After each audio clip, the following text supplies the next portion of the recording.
Bem-vindos ao canal Foco no Roteiro. Esse vídeo foi feito pensando em você que não vai ter tempo de ir em todos os parques da Disney na viagem e está tentando decidir em qual não ir. É claro que não existe um consenso em relação a qual é o pior parque da Disney, já que cada pessoa tem suas preferências pessoais para as atrações, mas eu vou tentar resumir os pontos positivos e negativos de cada um deles. Eu não estou levando em conta os parques aquáticos, mas só os 4 parques temáticos principais. Começando pelo Magic Kingdom. Para a maioria das pessoas, esse é o parque mais especial, já que é o famoso parque do castelo, aquele que tem o clima mais mágico e que todo mundo sonha em conhecer desde pequeno. É aqui que acontece a parada Festival of Fantasy Parade à tarde e o show de fogos Happily Ever After à noite. E ele tem o maior número de atrações de todos os parques da Disney, com mais de 30. Mas ele também tem seus pontos negativos. Para começar, apesar de ter muitas atrações, grande parte delas é bem infantil e tem filas bem grandes. O Peter Pan, por exemplo, é um clássico, mas com filas que chegam a horas dependendo da época do ano. E muita gente acha a atração em si bem bobinha. A Fantasyland é cheia de atrações pensadas para nos transportar a um conto de fadas, então é algo bem amigável ao público infantil.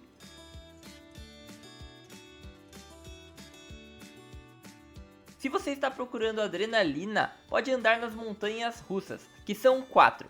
A Space Mountain, a Seven Dwarfs, a Big Thunder Mountain e a montanha russa do Tron. Mas dessas, só o Tron tem realmente um diferencial mais radical, que é a velocidade e a forma como vamos inclinados na moto. Então, pensando somente em atrações radicais, ele não é o melhor parque. Por conta de tudo que esse parque oferece, a Lightning Lane Multipass também é a mais cara, custando entre 25 e 35 dólares por pessoa. A comida aqui também não é nada demais. O Epcot e o Animal Kingdom têm opções muito mais interessantes de restaurantes diferentes, enquanto a comida do Magic Kingdom é mais americana. Até o famoso restaurante da Bela e a Fera tem esse tipo de comida. E um último ponto negativo é a distância, já que ele fica mais afastado. Além disso, para chegar até ele, a menos que você vá com algum meio de transporte da Disney, tem que ir até o TTC e pegar o monorail ou o ferryboat para chegar à entrada do parque, enquanto os estacionamentos de todos os outros já são logo em frente às entradas. Apesar dessas pequenas coisas, para mim é simplesmente impossível dizer que o Magic Kingdom é o pior parque. Na verdade, na minha opinião, só tem um outro parque que disputa com ele o título de melhor parque da Disney, e eu vou falar qual é daqui a pouco. Aquela questão da magia da Disney ser mais presente no Magic Kingdom simplesmente faz todas as atrações melhorarem um pouquinho. Até mesmo o monorail e o ferryboat são momentos super gostosos quando você pensa que está chegando ao parque, e que logo você vai virar a esquina da Main Street para dar de cara com o castelo. E pra mim, as montanhas russas, apesar de não tão radicais, são divertidas, principalmente a Seven Dwarfs e a do Tron. Meu problema mesmo com elas é que são curtas, durando somente cerca de 1 minuto após uma longa fila. Com tantas atrações, é impossível não gostar de um dia no Magic Kingdom. E se você quiser ir 2 dias ao parque, também será totalmente compreensível. Resumindo, o Magic Kingdom não é o pior parque, e se você estiver com crianças, ele muito provavelmente vai ser o melhor disparado. O próximo parque que eu vou comentar vai ser o Hollywood Studios, um parque com um ambiente mais hollywoodiano, que no início tinha até um estúdio de animação. Na última década, o parque recebeu muitas melhorias e se tornou o palco de muitas das atrações mais populares da Disney. É lá que ficam a Torre do Terror, a Rock and Roller Coaster, as áreas de Toy Story e Star Wars, o Mickey and Minnie's Runaway Railway e alguns dos melhores teatros da Disney.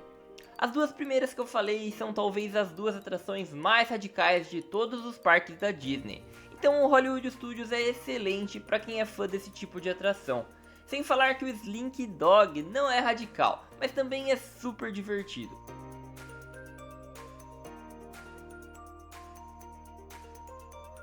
Porém, com tantas atrações legais e um número total de atrações não tão alto, as filas aqui no Hollywood Studios são um pouco mais difíceis de encarar do que nos outros parques.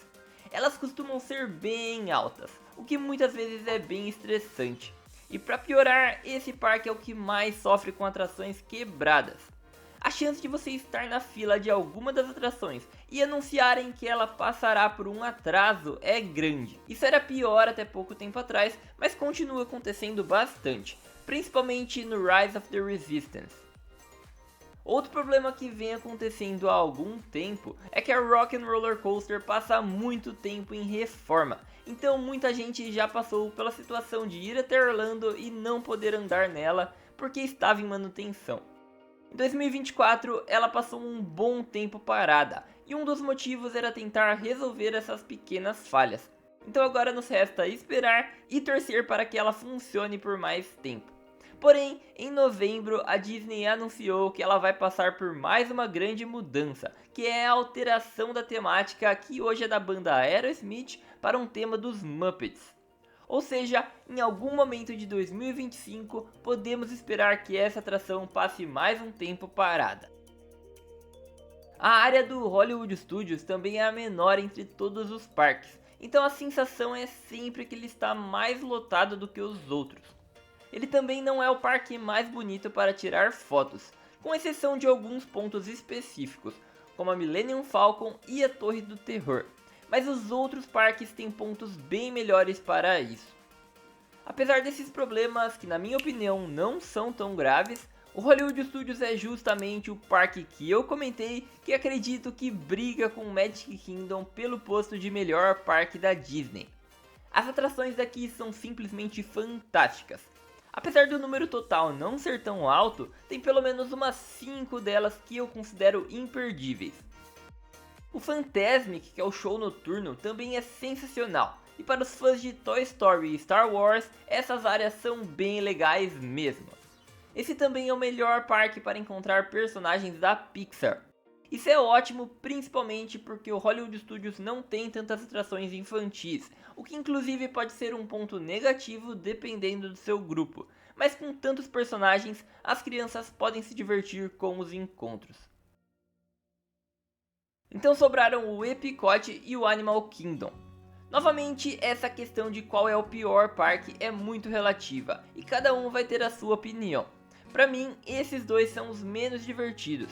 Porém, apesar disso, cada um deles tem uma das minhas 2 atrações favoritas de toda a Disney. A montanha-russa do Guardiões da Galáxia no Epcot e o Avatar Flight of Passage no Animal Kingdom, o que dificulta ainda mais no momento de escolher qual o melhor parque para não visitar. O Epcot é um parque com uma pegada mais adulta e cultural. Até tem algumas atrações baseadas nos filmes, que inclusive são as mais populares do parque, como a própria montanha-russa do Guardiões da Galáxia, o Frozen Ever After e o Remy's Ratatouille Adventure. Mas grande parte das outras atrações tem temática futurista ou educacional, como a Mission Space, o Soaring, o Test Track e a Spaceship Earth. O que mais chama a atenção nesse parque é a outra parte dele, que são os pavilhões de 11 diferentes países no World Showcase, com lojas, restaurantes e outros elementos de cada um deles. Se você for do tipo de pessoa que adora conhecer outras culturas e experimentar coisas novas, vai adorar esse parque. Talvez mais do que os 2 primeiros que eu comentei. Porém, um ponto que vai ser negativo para todo mundo é que muitas dessas experiências dentro do parque são pagas, e os preços são bem altos. Por um valor tão caro do ingresso e com essa imersão em outras culturas sendo grande parte da experiência desse parque, eu adoraria que houvessem mais coisas gratuitas dentro dele, mas infelizmente isso não acontece. Outra coisa legal para fazer nos pavilhões é tirar fotos, já que todos eles têm ótimos locais para isso. Eu admito que acho esse parque o mais bonito de todos. Aqui também tem um show noturno, que é o Luminous, um show legal, mas não tanto quanto o Fantasmic e o Happily Ever After. Particularmente, eu sinto falta de atrações radicais nesse parque. Não tem nenhuma outra além do Test Track e da montanha-russa do Guardiões da Galáxia, que inclusive atualmente utiliza a fila virtual, o que significa que não dá para ir mais de uma vez nela sem ser pela Lightning Lane Single Pass, que é paga. Eu também sinto falta de elementos das animações. Para mim, alguns dos brinquedos poderiam ser reimaginados com novas temáticas, como foi feito com a Splash Mountain no Magic Kingdom, que virou o Tiana's Bio Adventure. E por último, o Animal Kingdom é um parque único, super diferente dos outros em vários aspectos. Para começar, ele costuma abrir 1 hora mais cedo do que os outros, mas também costuma fechar umas 4 horas antes. Ou seja, o seu tempo de funcionamento é menor. Dentro dele existem algumas trilhas onde você pode ver diversos animais, desde aves até tigres e gorilas. Tem também um safari pela savana africana que é simplesmente incrível. É como se fosse o Jungle Cruise do Magic Kingdom, mas com animais de verdade. Ou seja, esse ponto é super positivo para ele. É nesse parque que fica Pandora, a área de Avatar, que é a mais recente área do parque. E como eu já disse, tem o Flight of Passage, o simulador mais realista e fantástico que eu conheço. Além da famosa montanha-russa Expedition Everest, lá na área da Ásia. Porém, fora essas atrações, as outras já são mais comuns. O número total de brinquedos é bem reduzido e vai ser mais ainda a partir de 2025, quando a Dino Land fechará para passar por mudanças, virando uma área de Indiana Jones e Encanto que só deve ser inaugurada em 2027. O It's Tough to be a Bug também vai ser alterado para uma atração de Zootopia, mas essa deve ser inaugurada no fim de 2025.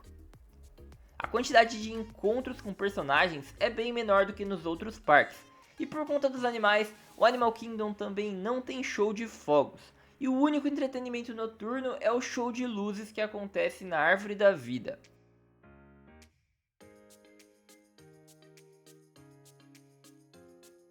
Eu sei que muita gente ama o Animal Kingdom justamente por conta dos animais e porque ele oferece um contato a mais com a natureza. Realmente ele também é muito bonito, completamente coberto por áreas verdes, que tornam o clima super gostoso e fresco. Mas por conta desses pontos que eu comentei, principalmente em 2025, quando o parque já estará passando por uma grande mudança, eu acredito que o nível desse parque esteja um pouco abaixo dos outros. Eu coloco ele abaixo do Epcot justamente por conta dos pavilhões, que querendo ou não são super legais. E alguns que gostam desse tipo de experiência têm o World Showcase como a área favorita de todos os parques. Eu tenho certeza que muita gente vai discordar, então eu já estou preparado para as críticas aqui nos comentários. Mas me diz aí se vocês concordam com o que eu falei ou se acreditam que o pior parque da Disney é algum outro. Lembrando que para qualquer um dos parques você consegue comprar ingressos diretamente com a gente, contando com a minha assessoria sem custos adicionais. É só mandar uma mensagem no Instagram ou no e-mail que você pode encontrar na descrição aqui embaixo. Muito obrigado por terem assistido até aqui, não se esqueçam do like e até o próximo vídeo.